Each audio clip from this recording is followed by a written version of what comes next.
Bem-vindo, espectador! Estamos aqui mais uma vez com o nosso programa Intervir em Saúde, realizado pela Associação Médica do Mato Grosso do Sul. Hoje a nossa entrevistada é a doutora Flávia Tortu. Ela é médica endocrinologista e atual presidente da Sociedade de Endocrinologia e Metabologia do Estado de Mato Grosso do Sul. Flávia, é um prazer ter aqui no nosso programa e vamos falar um pouquinho hoje sobre um tema muito preocupante e cada vez mais frequente, que é a obesidade. A obesidade que hoje é considerada um problema de saúde pública, né, Flávia? Você me corrija se eu estiver errado. E nós vamos falar um pouquinho sobre esse tema e dar algumas dicas. Flávia, fala um pouquinho para nós o que é a tal da obesidade, por favor. Obrigada pelo convite, Maria José. Bom, a obesidade, ela realmente vem aumentando. A gente acredita que por conta do estilo de vida atual. Então, hoje em dia, todo mundo tem uma vida muito corrida, a gente às vezes acaba mudando as nossas refeições por fast food, por lanches. A gente usa o alimento como recompensa, então a gente busca alimentos mais calóricos. Isso sem contar com a falta de exercício físico, que também todo mundo chega em casa cansado e acaba deixando o exercício físico de lado. Então estamos mais sedentários, usamos mais carro, usamos controle remoto. E com isso, associado à predisposição genética, a vários fatores biológicos que levam à obesidade, a gente tem tido um boom de obesidade e de complicações relacionadas à obesidade, como diabetes, hipertensão, colesterol alterado. Eu posso ter comentado, porque assim, a gente vê que além dos hábitos de vida, realmente a questão familiar é uma coisa importante. Você vê que família de gordinho, todos gordinhos, né? E a gente acaba ficando com inveja daqueles magrinhos que têm um metabolismo muito diferente. E a gente repara realmente como o hábito de vida faz diferença. Esses dias eu olhei umas fotos, era data de 1910. Então tinha aqueles homens elegantes de terno, de chapéu, o bondinho, e as pessoas caminhavam todas magras, porque tudo era a pé, né? Hoje, conforto é um problema.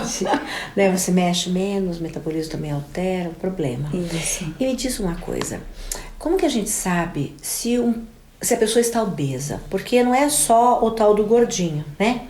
Isso. Visualmente gordinho. Tem gente que tem, acho que sobrepeso, é esse o nome. Quando que a obesidade tem graus de obesidade? Explica pra gente um pouquinho, Flávia. A gente usa o IMC. O IMC, ele nada mais é que uma continha matemática, que a gente pega o peso da pessoa e divide pela altura ao quadrado.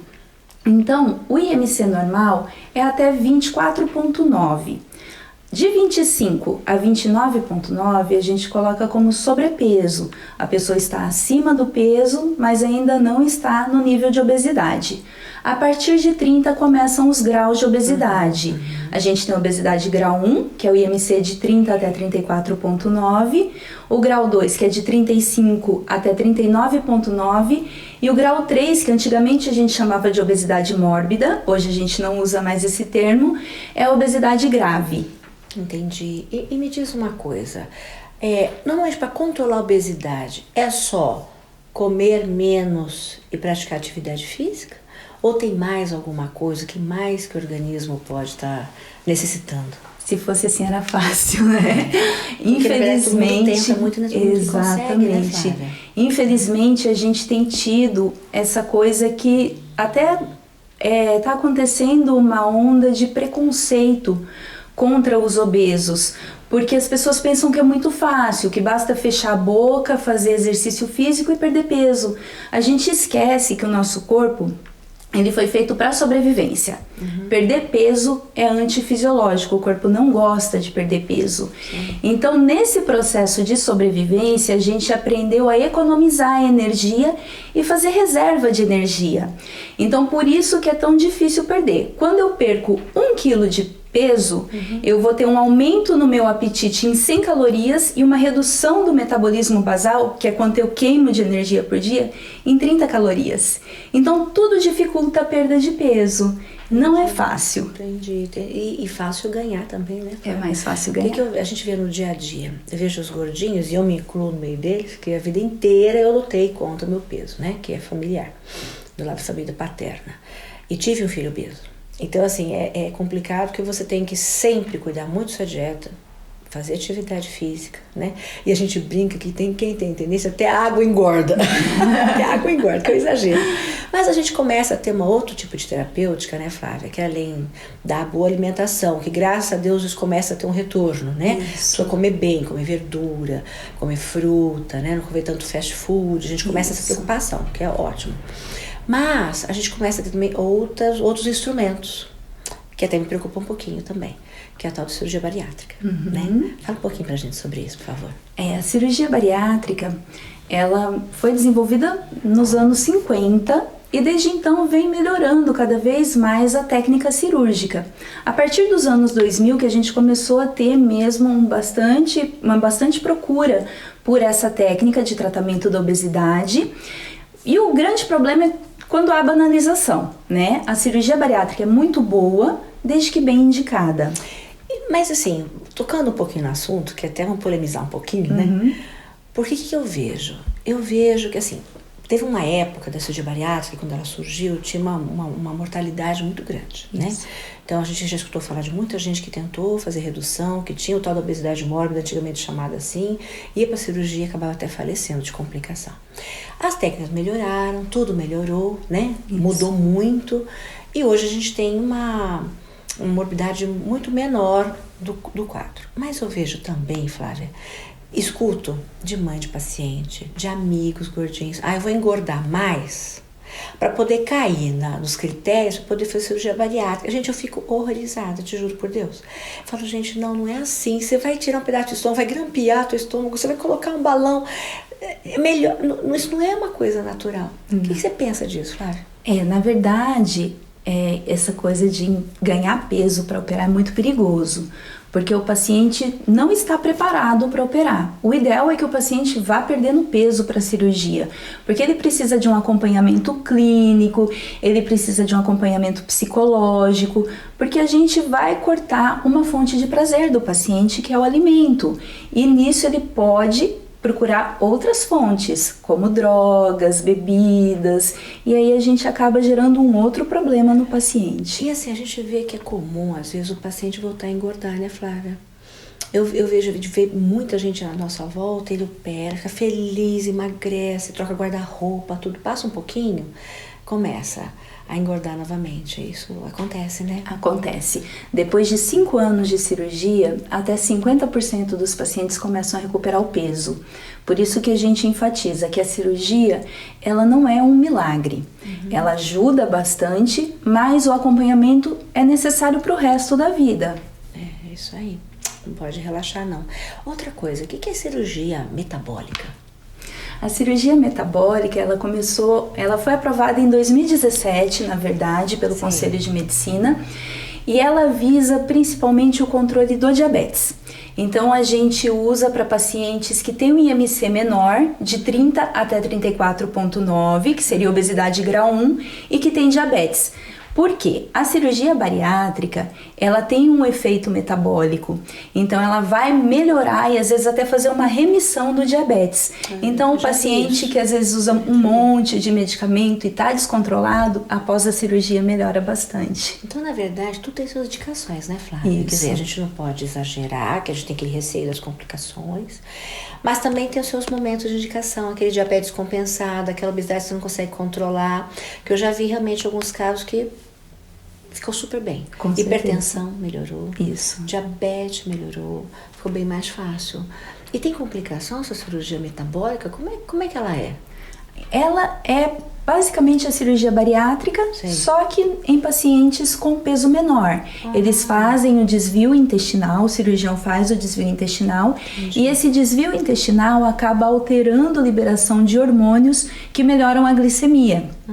O paciente perde peso também, né? Porque pelo desvio intestinal você faz uma desabsorção alimentar, mas essa mudança metabólica hormonal que já faz o benefício do controle da glicemia, do controle da pressão e, por exemplo, o controle da glicemia e da pressão vem antes da perda de peso. Então é por processo mesmo de alteração hormonal pós-cirúrgico. E tem muita complicação, porque assim, a cirurgia bariátrica normalmente é feita por vídeo, não é? Isso. Assim, eu não sei bem as técnicas, se você souber, a gente até explica para o nosso espectador, mas ele antigamente pelo menos grampeava, né? Isso. Tanto que eu lembro que eu fui diretor do hospital e nós tínhamos cirurgia bariátrica na nossa época, mas o tal do grampeador eu não conseguia comprar, sabe?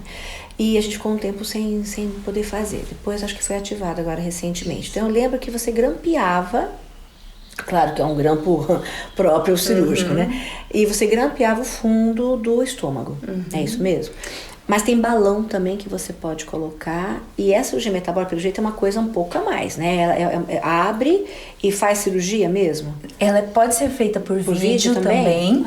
O balão, ele é uma técnica que você coloca por endoscopia, né? Então, não é uma técnica cirúrgica. Entendi. Você vai ocupar o espaço do estômago e com isso você vai ter uma sensação de saciedade maior, levando à perda de peso. Na cirurgia metabólica, geralmente eles usam a gastroplastia redutora com a construção de Y de Roux, que é o desvio intestinal. Então, é esse desvio intestinal que faz essa melhora da liberação hormonal com melhora da glicemia. E isso tem sido indicado recentemente bastante para os pacientes obesos, né? Então, a gente ainda está muito no começo da cirurgia metabólica, a gente não tem estudos de longo prazo para garantir a eficácia em todos os pacientes.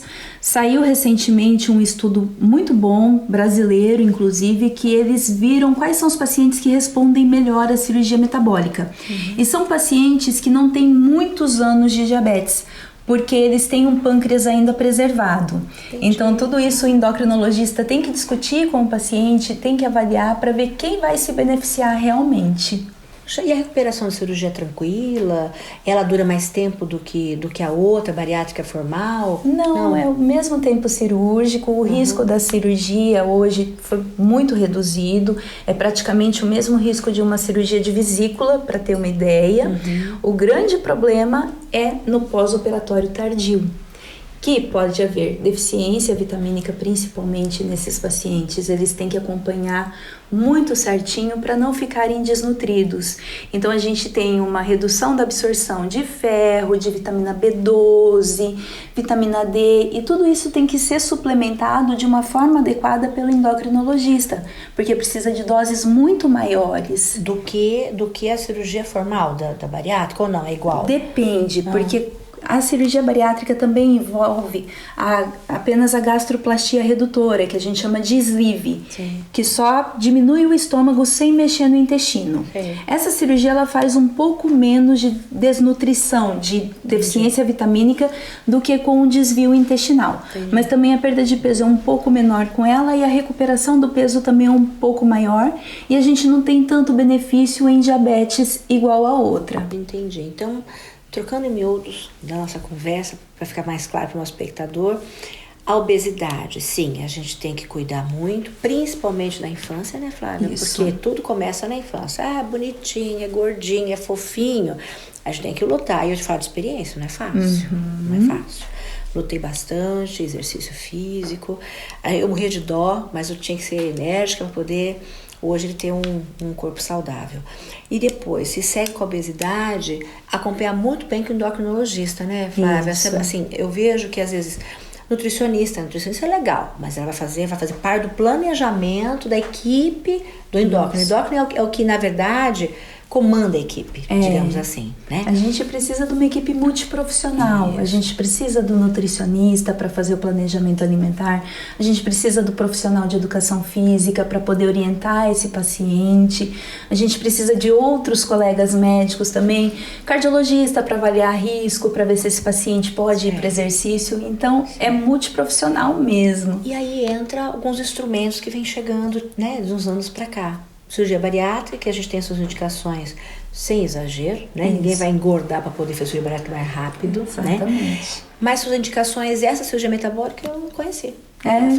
Foi bem novidade. É recente, foi em 2017 que foi aprovada. Muito legal. E indicado para o diabético. Para diabético. Exatamente. Exatamente. Muito bom, aprendi um monte hoje. Flavinha, obrigada, tá? Obrigada a você, nossa Maria TV, José. a câmera para você, o último recadinho, se você quiser deixar. A gente tem que pensar na obesidade como uma doença crônica. A obesidade não acontece porque a pessoa quer. A gente precisa de fatores genéticos, de fatores biológicos que levam essa pessoa a ganhar peso. Então a gente não pode estigmatizar esses pacientes achando que apenas comer menos, fechar a boca e fazer exercício vai fazer esse paciente retornar ao peso ideal. Ele precisa de acompanhamento e precisa de um tratamento crônico para o resto da vida, assim como hipertensão e diabetes. Ótimo. E cá, espectador, aprendemos muito hoje e principalmente que nós não podemos julgar, nós temos que ajudar. A você, espectador, mande um recadinho do tema que quer ouvir, mandando e-mail para arms@eventostv.net. Obrigada.